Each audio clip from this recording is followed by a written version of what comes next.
Hi, my name is Michael Jimenez, and I will be teaching you about eye language. Are you and your partner always fighting? Are you guys, always arguing?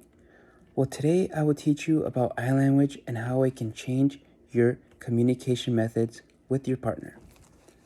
Before I knew about eye language, I used U language, which is normal. It's the most simple way to get your point across with your partner, especially in times of conflict.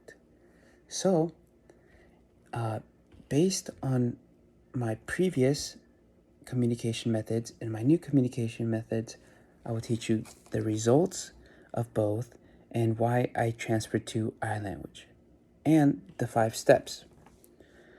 So, my name is Michael Jimenez, and the 5 steps of eye language are describing the behavior, describing your interpretation of the behavior, describing how that interpretation made you feel, as well as describing the consequences of those feelings. And step number 5, which is actually not in the book, it's making a request. Now, this is very important as it will make a change in the relationship. So before I knew about I language, I used U language, which is mostly based on criticizing, blaming, and the only way to respond to that is with defensiveness. And this doesn't really get anything done. So instead of that, I used I language, which is mostly focused on your own perception and your own feelings. An example of how I used to communicate before was with U language, and a specific example was when I saw a shift in my partner's, uh, how she was acting, how much attention she was giving me, and how often she was communicating with me. I told her, hey, in a straight way, I told her, hey, why are you acting differently? What is wrong with you? You're not the same you were before. This caused her to get really angry with me and caused serious resentment. She told me she had other things to do, which is fair. So instead of this, for my next fight with her, I told her, mostly how I felt and my perception, because sometimes perceptions aren't correct. So first, I described the behavior I was seeing, which was, hey, don't like how you're acting in front of my friends.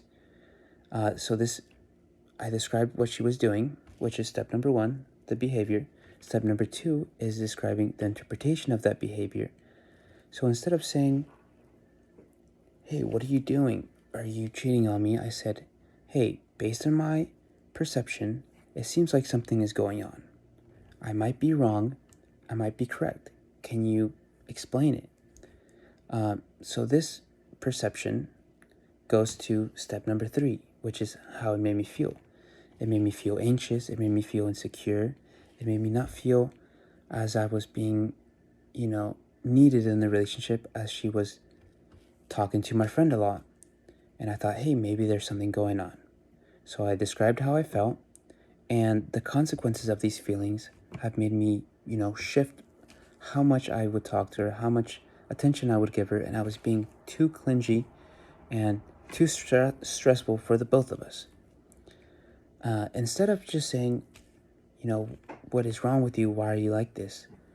I, focus more on my perception and my feelings. And step number 5, I said, hey, make a request. So that's what I did. I said, hey, why are you, getting so close to my friend? Can you not do that?